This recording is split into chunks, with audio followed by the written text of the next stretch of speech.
Yeah, do not expect yourself to pick up the difference in syntax like that. It's going to take time, just like everything else. It's just a little practice. Fortunately, the underlying concepts are the same, so it's just the syntax. Saying just the syntax sounds like I'm trying to trivialize it. No, it does take like some effort to get. And just always use references. Always go like, how do I do that in Java again? And crack open YouTube. The other day in lab, someone asked, how do you convert a string to an integer? I Googled it, not because I was trying to be like, so you Google it, because I don't remember offhand how to convert a string to integer in Java. I don't do that very often. So whenever I need to do it, I just look it up. Oh, boom.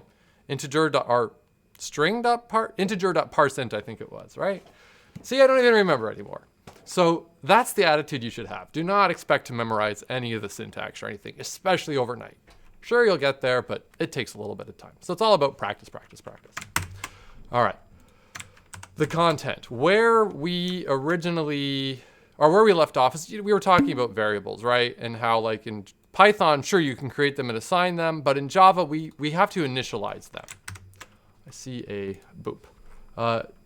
Is it bad I already am trying to what? Memorize? I mean, fine, go for it. So yeah, we can declare them first and then assign them. Of course, we can also do it all on the same line of code, like int, other int equals 5.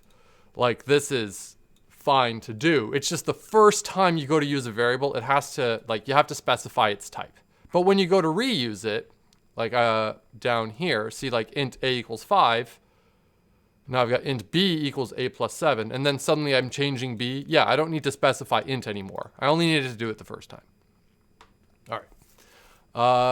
Constants. You might remember earlier on in the semester in 161, we talked about constants. And in Python, constants, I mean, in programming languages, a lot of them, the constants is this idea that this is a value that you can set, like you write the number or the value for that constant, but once you hit run, that value should not be changing, right? Your code should not go, oh, this is a constant equals this is a constant plus 1 or something. Like that shouldn't happen. But in Python, you could break that rule. Like Python didn't enforce that constants that didn't get changed. It's just if another programmer came along and saw the convention for a constant, which is all uppercase separated by underscores, if they ever saw that, they go, oh, this is a constant, leave it alone. In Java, you can actually say final. You put the word final in front of the type, and Java actually won't let you change it. So not only are like the idea of constants a thing in Java, but in Java, Java won't let you try to change it. And I will show this to you right now. I'm going to go to some code. Yeah. Let's do this. Okay. And then if I do sales tax plus equals 1. Look, what's it say? Cannot assign a value to final variable. Yeah, because it's like, leave it alone. Don't touch it. See, it's mad. If I try to run it, this is the IDE yelling at me. If I try to run it, let's see what happens. Look, Java, like, cannot assign a value to a final variable sales tax. Like, no go. So that's cool. Arrays. So here's the first bigger difference. Arrays are similar to lists. Can you override that, like final? I'm not sure what you mean.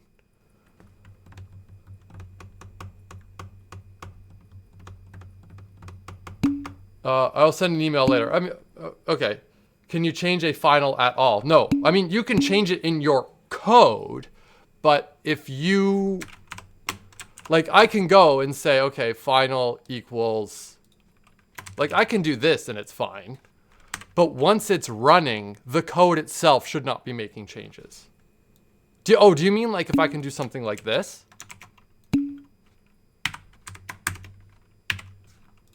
Well, it's still mad, right? Because I'm changing it. Once it's declared and set, you leave it alone. But I can change it in the one place where it's declared and set. I can make this if I want. But it's just once it's set, it's set.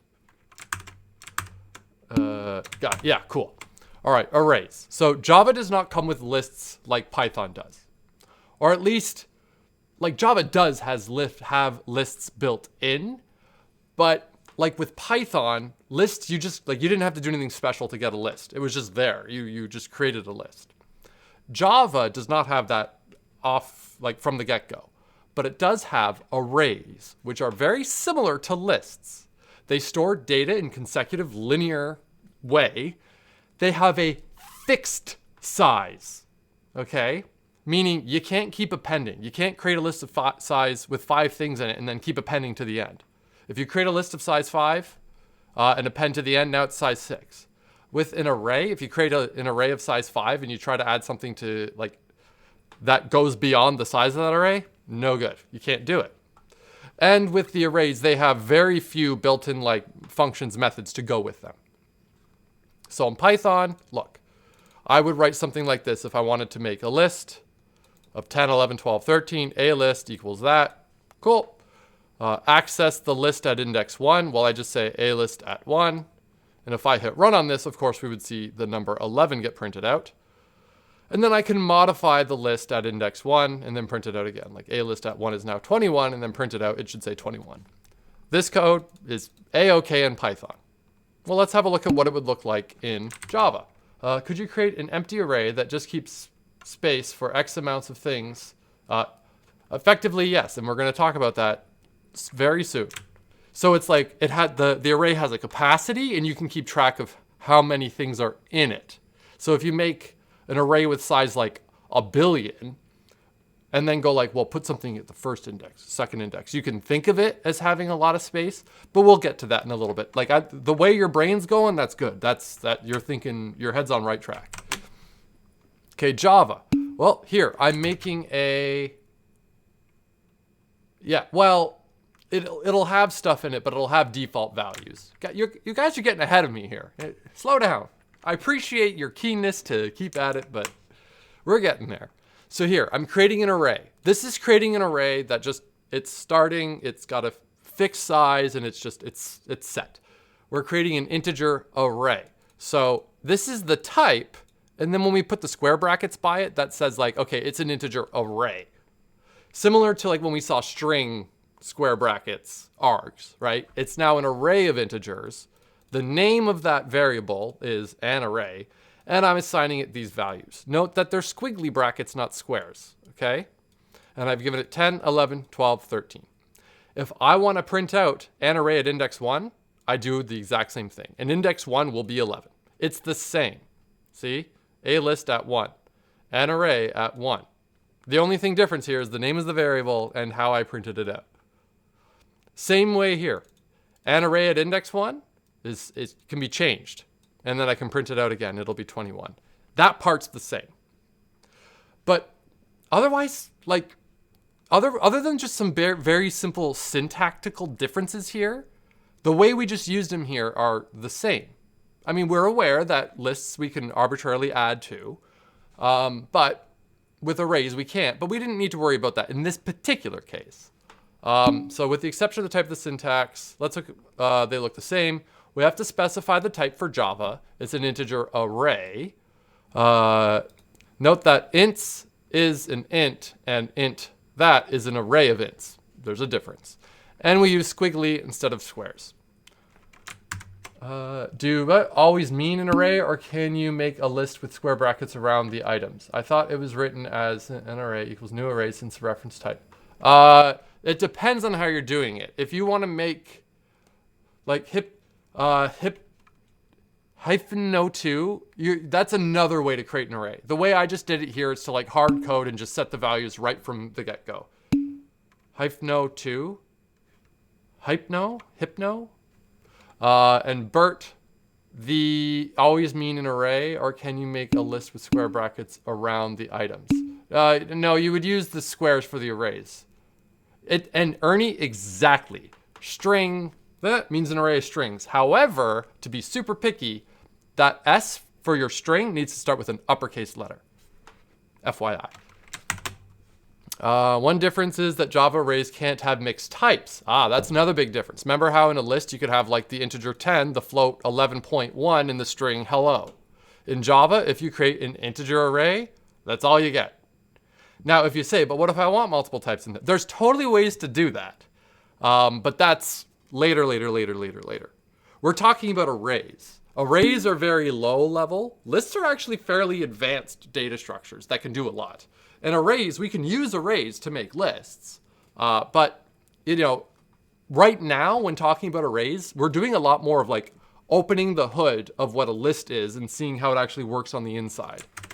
So it's the same as arrays and Pythons. Yeah, but we don't talk about Python arrays.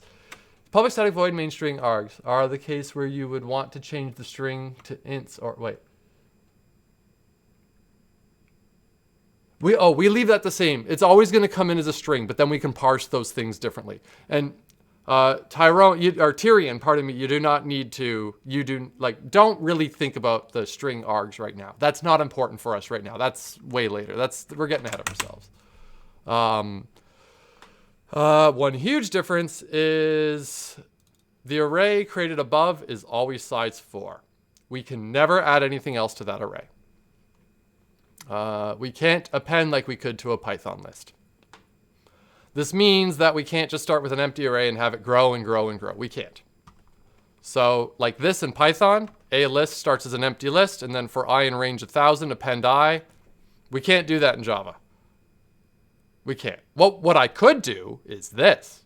I could say, well, I know I'm going to want to have an array of size 1,000. So I'm going to make an integer array called an array. And now I'm saying new int square brackets again, except this time I actually put the size in. This is going to be one of the things that you're probably going to be using more often, where you create arrays kind of like this, where you say new, the type, and then like that. But again, don't commit to memory. Go like, oh yeah, make int array Java. And then go like, yeah, how do I do this again? And yeah, just show me, yeah, whatever. Let's see, can I find an example? Come on. Okay, yeah, this looks familiar. So remember, that's how you go about doing this until it becomes second nature for you. So yeah, if I wanted to have an array of all the numbers from 0 to 1,000, I would create an empty array with 1,000 spots in it. By default, it'll have all zeros if they're integers. And then I'll put in a for loop that says, okay, start at 0, go to the length of the array, which just happens to be 1,000, convenient. And then add 1 every time to I, after every iteration of the loop. Then we say an array at index I is I. And then I becomes 1, then I becomes 2, and I becomes 3. We haven't looked at the for loops. We will in a moment, but this is a simple, very simple for loop in Java. What if we need an array of an unknown length? Tough. But we'll see that it's actually not that big of a problem because we have nice workarounds for it. The point I want to make is all of you are asking really good questions. The fact that you're asking these questions means that is such a good sign for me, which should be a good sign for you. If you're not asking these questions yet, that's fine. What's a Java? It's like coffee. I did start recording. Yes. The fact that you're asking these questions is a very good sign because it tells me that you're thinking about it and you have some level of understanding and you're like, but what about? So you're asking what you can do. You're not asking about what the hell are you talking about? If you're there at this stage, that's fine. If you're still wondering, wait, how do this still feels like, I know. You may have taken 161 last year or even the year before. That's fine. It'll just, a little practice, you'll get there. But if you're at the stage where you're thinking like, but what if I want this? What if I want that? That's good. All right. Mind line 3. Yeah, okay, I specified it this way. 6, it's a for loop, more on this later. Arrays have an attribute length that actually tells us how long they are. Remember how you could say len a list in Python? Well, that's like saying myArray.length, and it'll tell you how long it is. And in this case, it'll say, well, it's 1,000. Mind 7, showing us indexing an array in order to, yeah, okay. We can never make the size of an array based on some runtime, we can even make the size of an array based on some runtime determined value. This sounds really fancy, but all I mean is, let's say, just go with me for a second, int I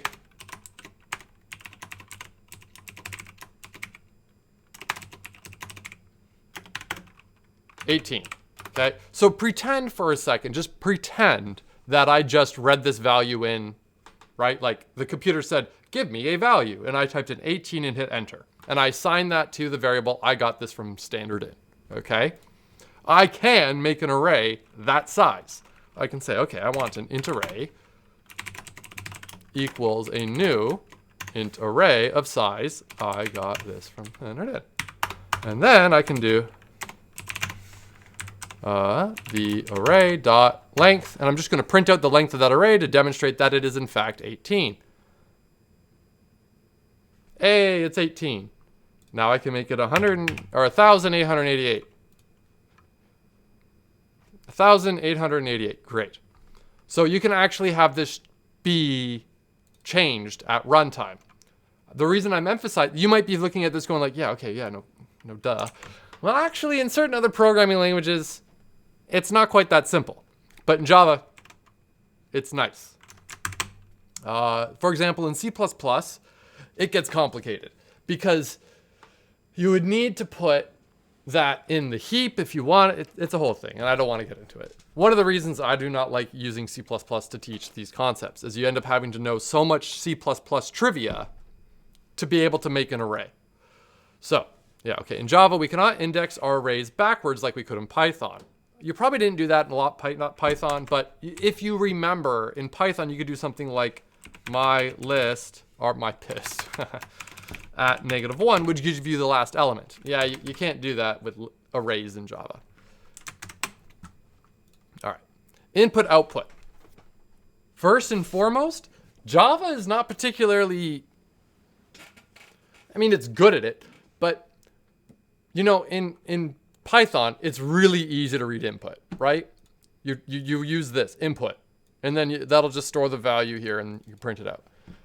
Java did not get made with ease of reading input as a top priority, okay? Just FYI. So the way you go about reading input is kind of verbose in Java. In fact, that's one of the common criticisms or things people will poke fun of about Java is how verbose Java is. Okay. What is, yeah, sout. Sout tab, yeah. Though, is there a way to have a string asking? Is there a way to have a string asking for input? Yes, there is. So, how I could do this in Java. There are a lot of ways we can do it in Java. Before I say any of this, I'm going to explain these lines of code, but there are concepts that are being thrown at you that are probably going to leave you going, what? And that's normal because we're talking about exceptions. And you'll see exceptions are actually topic 17. So why am I introducing them in topic 2? Well, you kind of have to know about them to do input. Remember how in 161 in lab 1, I was like, here's the magic code to read input. Well, it's kind of what I'm doing again right now, but with a lot more baggage, for lack of a better term. So I'm going to explain all of this. And if you're left going, what? How do I do input? This. You could copy and paste this effectively. If you never remember, just go to Google and type.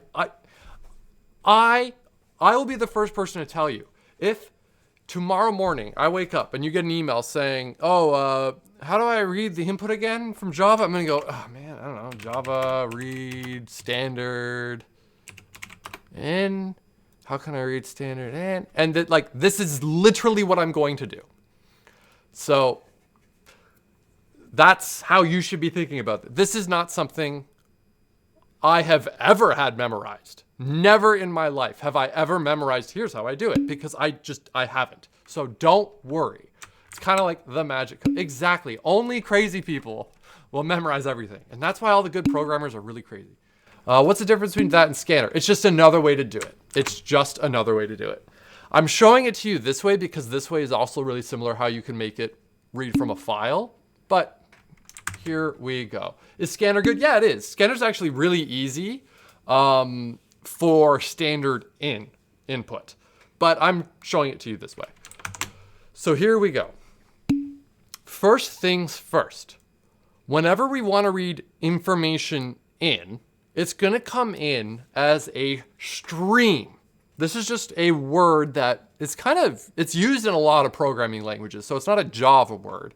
It's just the data comes in as a stream of information. Why the word stream? I don't know. It flows in like a stream. So the first thing we need to do is we create a stream reader object. Okay? And how do we do that? Well, I create something of type input stream reader. So this is a variable of type input stream reader. And if you go, how am I supposed to remember what that's called? You're not. Just Google it again. Literally, I can guarantee you, I promise you that when I wrote this example, I was copying it from some other website I just Googled 2 seconds earlier. So here's me Googling it for you briefly before showing it to you type thing. So I created a variable called stream of type input stream reader. And then I say, okay, equals a new input stream reader. And then I need to tell it what's the stream. In this particular case, if I'm reading, remember how system.out, well, that kind of tells you how to output information.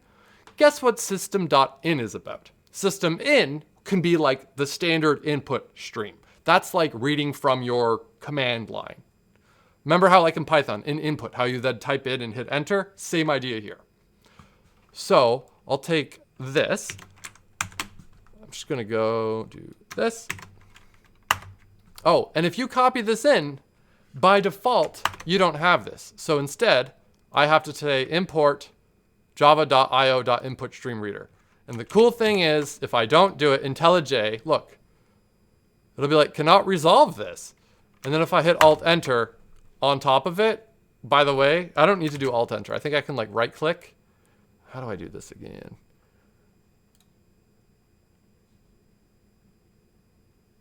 Well, import class, Alt-Shift-Enter, more actions, Alt-Enter, well, whatever. I'm just gonna hit Alt-Enter.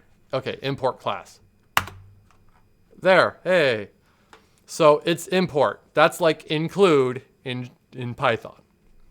So I'm saying here, I'm creating an input stream reader object, and it's going to be using system.in.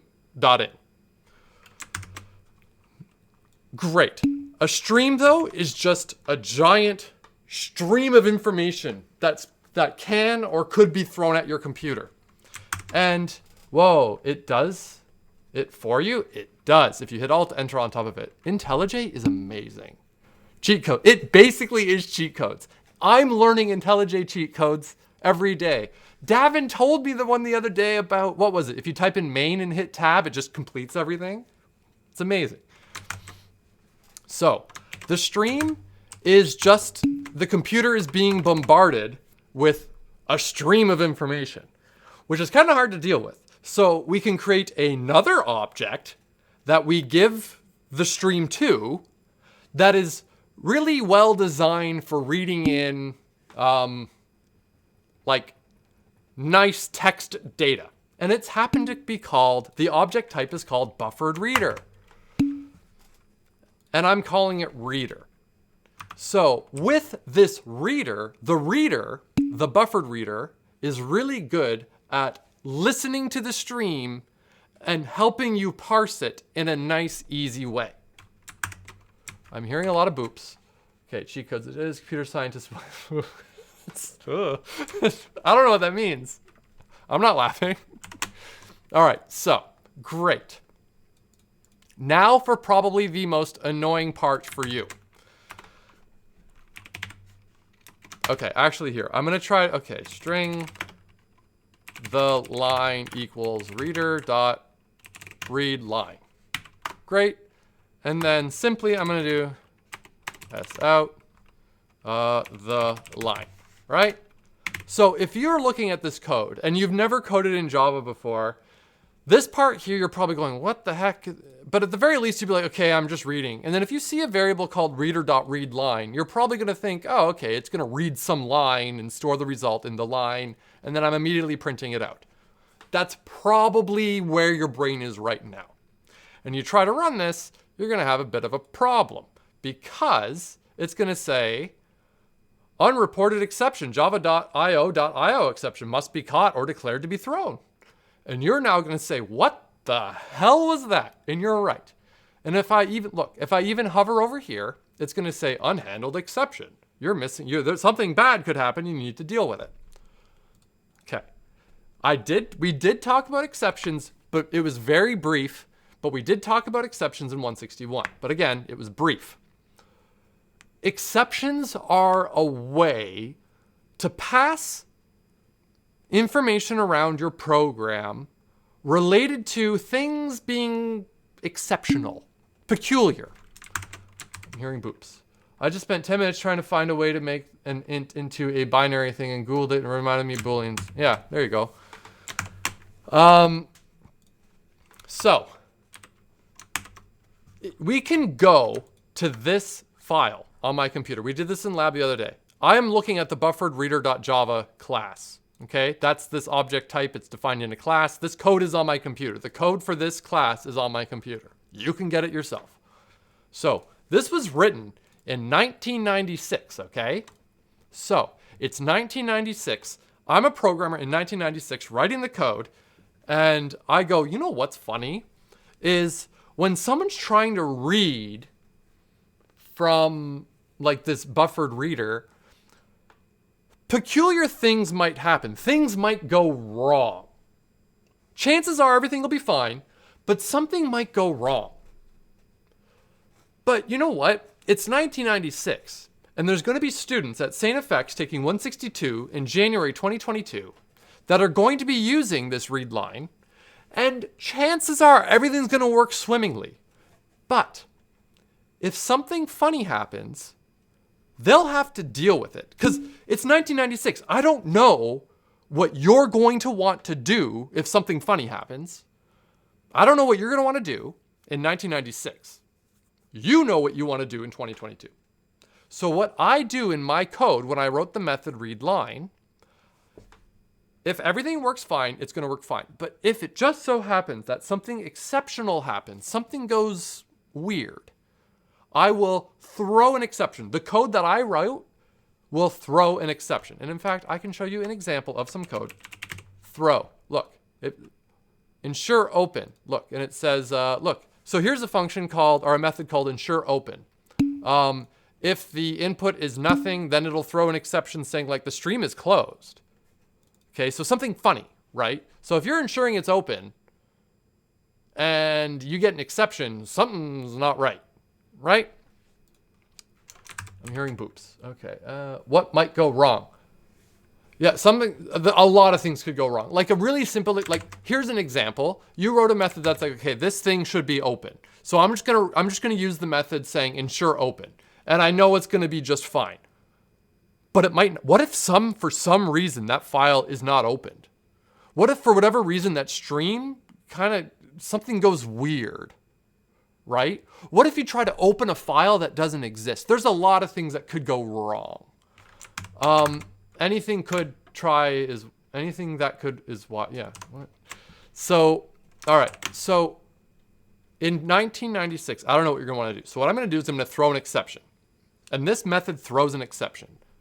That means so in 1996, by throwing the exception, I am forcing you to take responsibility for this funny thing. I'm covering my butt in 1996. I throw this exception and I make you deal with any potential exception that comes along. So what I'll say is I will try to do this. And if everything works fine, this line, and it should, right? Everything should work just fine. And if this line of code runs, great. I will carry on. Everything's great. But it's possible that an input-output exception could get thrown. And we're going to talk about exceptions a lot later. I'm just going to call it E.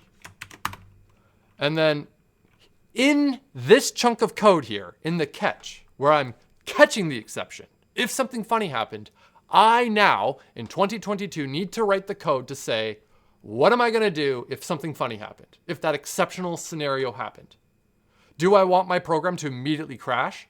Do I want my program to carry on as if whatever, doesn't matter? Do I want my program to tell them to try to re-input the line or something? I don't know. But I have a choice here. For simplicity here, I'll just say, uh-oh, great. I heard a boop. How do you know what kind of exceptions it could be? Well, if you actually go back, you'll see that it was saying like IO exception. Look here, if I hover over read line, it says like, oh, well, this could throw an IO exception. So now I know. But again, we'll be talking about exceptions a lot later. Exceptions kind of exist in a hierarchy. So if you can actually ask about an exception above this to catch it. So I could say like exception, just any exception. If you see any exception, because an IO exception is an exception, this will run. But you typically don't like that. We'll be as precise as we can. If so, can you call E? What? So storing the information. Yes. So E actually will be the exception. So we can actually, like, look, E dot get cause, get message. Here, there we go. I can even get information about the exception from the exception, because an exception is an object. It's an exception. Yeah, kind of, right? So remember how, like, in this example, it's like stream closed. Well, that's probably the message, right? Like, well, the stream was closed. You wanted to ensure it was open? Well, it wasn't. So there you go. All right. All of this is to say, we're going to learn a lot more about this later. So, just here's the magic code. I hate doing this, but it's the magic code. So it's going to try to do this. If everything works just fine, it skips this catch because it didn't catch any exception. It runs this code and immediately skips over and carries on below. If something funny does happen, it runs this line of code and then it carries on below. That's all. Now here it's saying, okay, well, cannot resolve symbol the line. This is because it's possible that the line never gets created. So what I could do here is say, here. I'll declare it up here, set it here, and then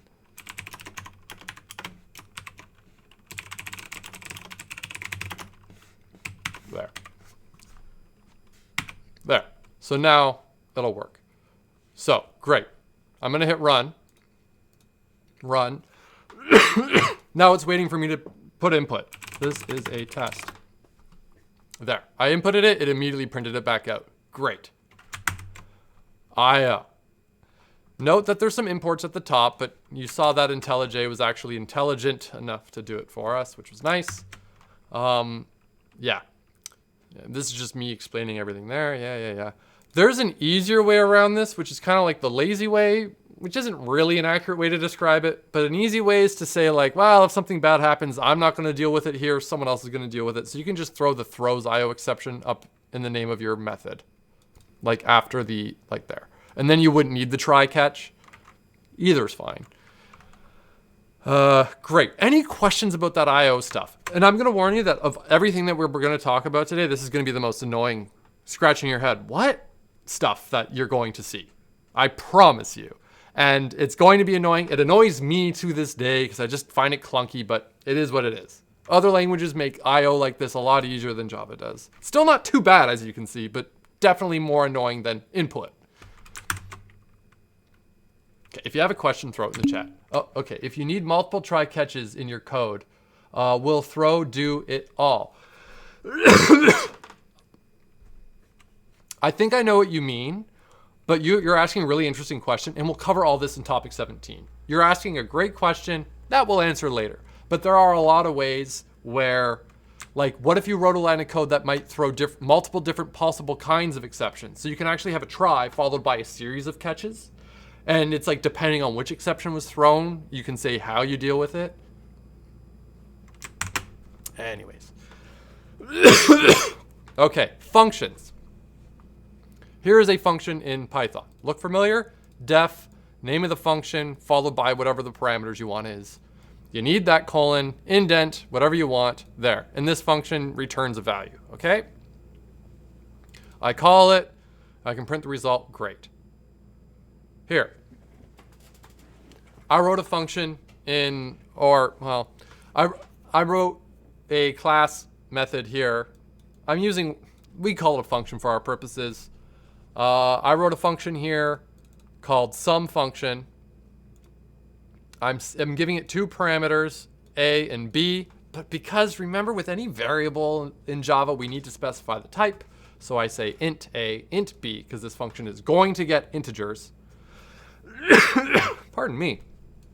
I create another integer called c, which is the sum of a and b. I return c. Great. There we go. Note that like in Python, we would put our functions above the code that was using it. In Java, we would typically put it, well, we would typically, like, it doesn't matter. Other things to notice here is this int. The reason we put the int here is because everything is so strongly typed here, this function is returning a value. And this value is going to be an integer. So we need to tell the function when we're creating it, you are a function called some function and you're going to return an integer. It's the same thing here as main, except main didn't return anything. So when we have the case of it not returning something, we just put the word void. So yes, all functions are methods. That's why we will transition to the word method exclusively. Okay. The reason static is here, again, it's because this method belongs to the class, not an instance of this class. This is one of those things of what? This will get reinforced much, much, much more as we go. Yeah, we must tell the return type. Parameters have type. Static, yeah. Temperature converter. So let's see a quick little example. Remember, here's how you would do the temperature converter in Python, right? Def Fahrenheit to Celsius. It takes the value in Fahrenheit as the parameter. Celsius is Fahrenheit minus 32 times 5/9. Then we return Celsius. Here's one in Java. So static, double, because the return type is a double, because, you know, it could be a floating point number. Fahrenheit to Celsius. Notice the convention here. In Python, we would separate words with underscores. In Java, the convention is to actually like just do camel case. You start with lowercase. So you say Fahrenheit. And then when the next word comes, you do uppercase T, uppercase C for each new word. You don't put the uppercase at the first one because that's like the convention for classes. So static, double, Fahrenheit to Celsius, double, and the variable is Fahrenheit, it's a double. Open squiggle, close squiggle. Well, we create a new variable called Celsius, and it's of type double, and we do the calculation, Fahrenheit minus 32 times 5/9. Now, raise your hand if you know why I wrote 5.0 divided by 9.0. Who remembers my rant early in 161? All right, that's fine. I'm going to show you. No. Okay, now you spoiled it. I was going to show you, but I did ask. Okay.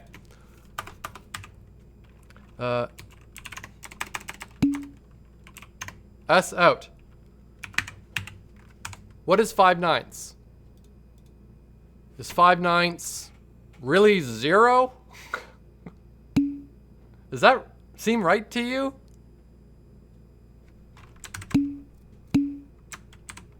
No. That's because 5 divided by 9 gives you an integer.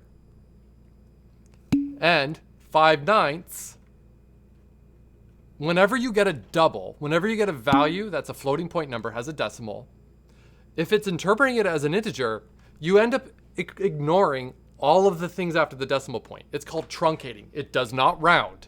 It could be 0.999999999.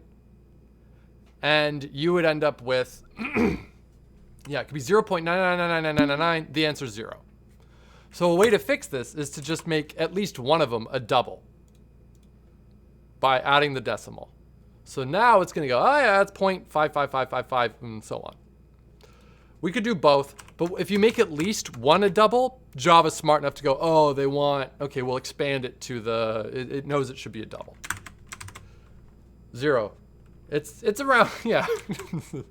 Well, here, I mean, we could do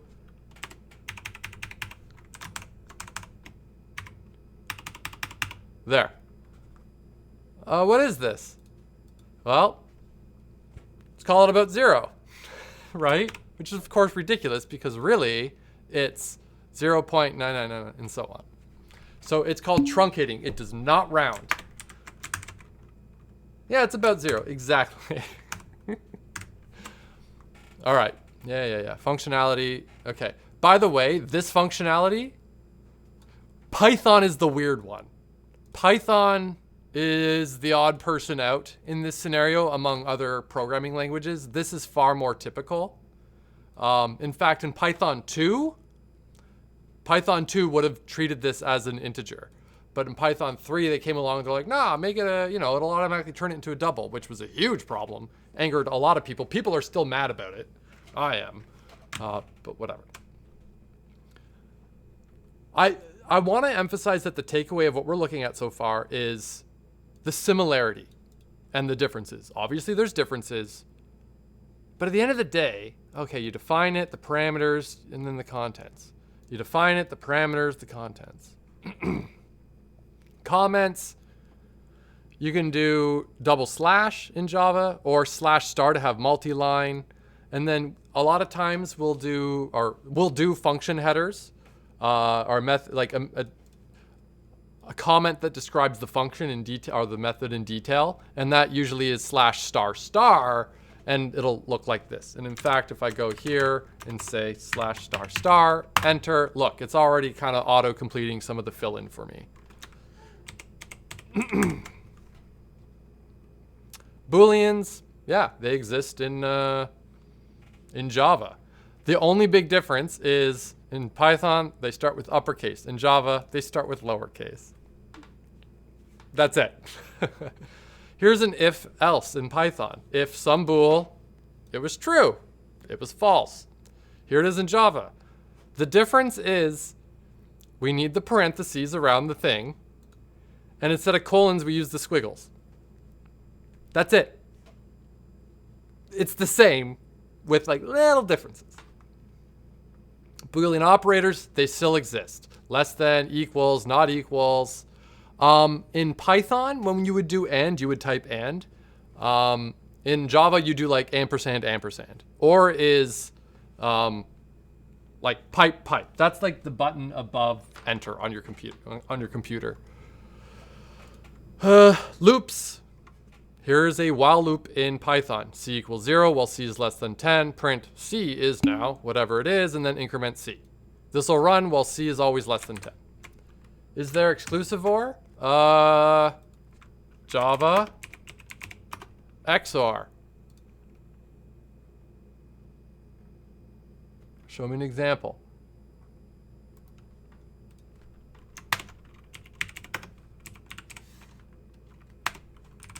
I can't remember. Yeah, okay. I think it's this.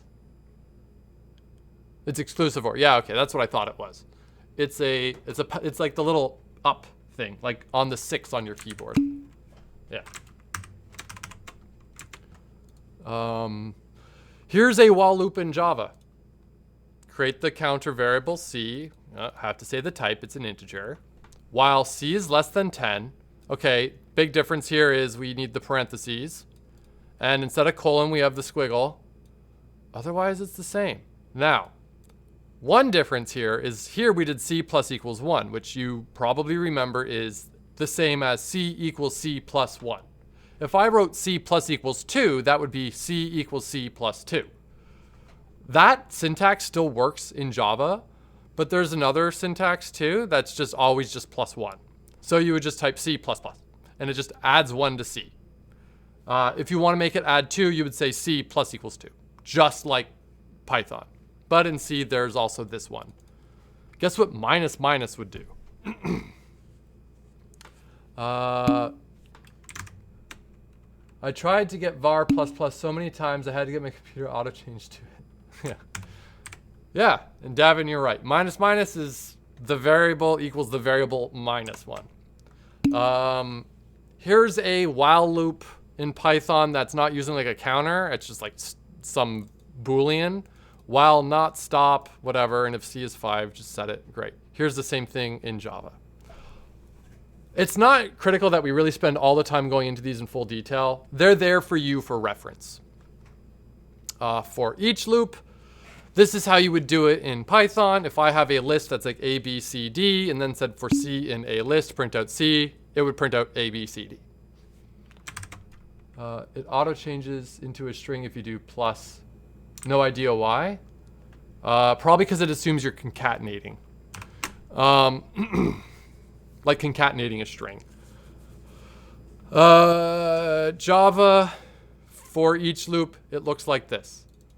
You'll see it's kind of like the same, right? So for C in a list, here it's for C, except instead of in, you put the colon, and then you name the collection, right? So here we have a character array of individual characters.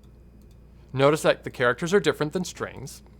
So for each character C, and again, C, it's like a variable here. C is the variable, but we have to specify the type. Point is, syntax, very similar. And now, it was very common in Java, or pardon me, in Python to have like a counting for loop, where you would say like for I in range or whatever, and it would automatically do like, okay, 0, 1, 2, 3, 4, 5, 7, 8, 9. Well, in Java, we've got a way to do it nicely that way too, and it looks like this, which the first time you're gonna look at it, you're gonna say, what? But here's what it is. Initial conditions, conditional check, what we're gonna do after each iteration of the loop. Initial condition, create an integer called I that exists only within the scope of this loop. So create an integer I started at 0. If I is less than or equal to, or pardon me, if I is less than 10, if that condition's true, we execute the loop. So then we go in here and say, okay, print out I, well, it's 0. And then once we get to here, we go, okay, well, what was the thing? Oh, plus plus I. Plus plus I is the same thing as I plus plus for our purposes here. Don't worry about why, it doesn't matter. I could have wrote I plus plus, it won't matter. So the above array could only contain characters. Correct. This one, yeah. Correct, asterisk, but we won't get into that right now. There's a lot of exceptions to the rules. But anyways, this is the for loop. This actually, all it needs to get evaluated to is a Boolean. So you could actually just have some other Boolean checks in here as well in this for loop. But you very commonly see, like this is a very common looking for loop. This is probably one of the most common types of loops you will be writing in this course. Weird to see that you can do a bunch of stuff in a single line in Java that you need more than one line in Python. And exactly. Yeah. Yeah, okay, this is just me explaining what I just did. Comparison of for to while. Oh, this is, yeah, exactly what I was saying. Java conventions. So here are some conventions that we're gonna follow in this course, and you will always follow for the rest of time. They're conventions. You don't have to follow them, but you have to follow them. Understand? And by no means is the following exhaustive. I'm just telling you a bunch of the really important ones right now. But you can have a one-character string. You can have a one-character character, but you can't have a multi-character character. And to mix types, you can't use arrays, shrugs. Asterisk. There's, yes, but you're asking there's very complicated answers to your questions for what we know right now. Again, you're asking the right questions, but okay. The following is not exhaustive, but here are some important ones to follow for conventions. Class names start with capital letters. We always start them with capital letters. I think someone even noticed that IntelliJ yells at you if you don't. File names are the same as classes. So this is class lecture 1. You will see in my source, lecture 1. This has to be the same. There's also a file extension here that's .java, but the file name and the name of the class must match. Functions and like variables follow camel case. So lowercase start, but if you have another word, you just no spaces and you just go to an uppercase. Variables should be camel case, yeah. Constants are all uppercase with underscores. This is just like Python. And yeah, that's basically it for the conventions. I want to emphasize, this is a warning. I should make this in blinking lights on this page. If at any point you were thinking, oh crap, how on earth am I going to remember all these things? You're doing programming wrong. You go to Google and you say how to use loops in Java. That's not me. I'm being serious when I was saying When I was making that thing about reading from the standard in, reading input, I Googled it first because I'm doing programming right. No one has the stuff memorized. And you'll only have it memorized if you're a Java programmer doing a lot of Java programming all day, every day. How do you get better at this? Practice. That is it. That is the only answer. It almost feels like this should, like, oh, come on, there needs to be a magic trick. Yeah, the magic trick is practice. Practice, practice, practice, practice, practice. If at any point you feel stuck, I have good news for you. This website exists, okay? If you're really stuck, just Google it.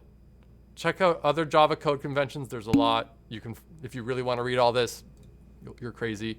For those of you that are interested, here's some interesting C++ things if you kind of want to know and see some differences there. Before we wrap up, I realize we're a little over time right now. Oh, there's a lot going on here. So we couldn't make some sort of raise inside, just a new class. Right? Glad we don't need to memorize. Yeah, don't. A degree in computer science is a degree in Googling. Yes.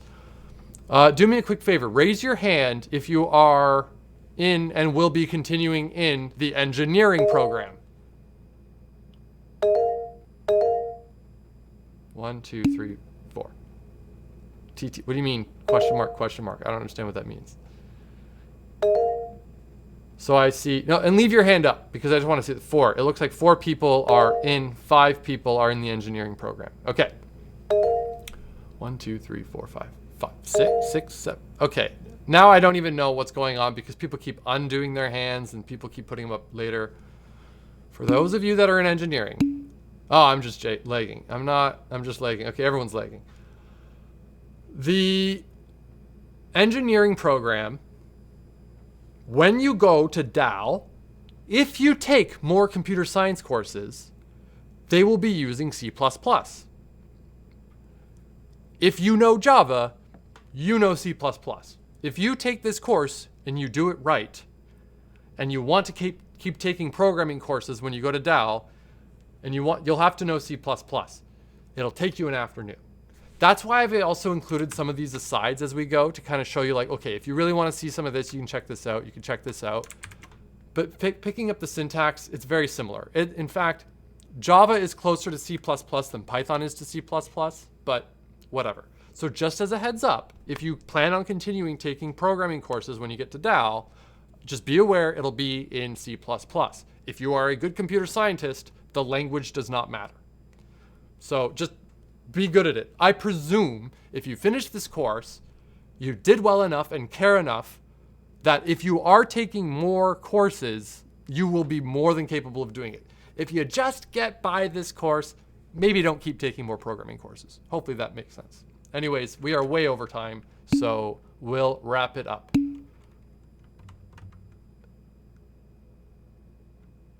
Be good at code by being good at code. Don't worry about the language. All right, stop.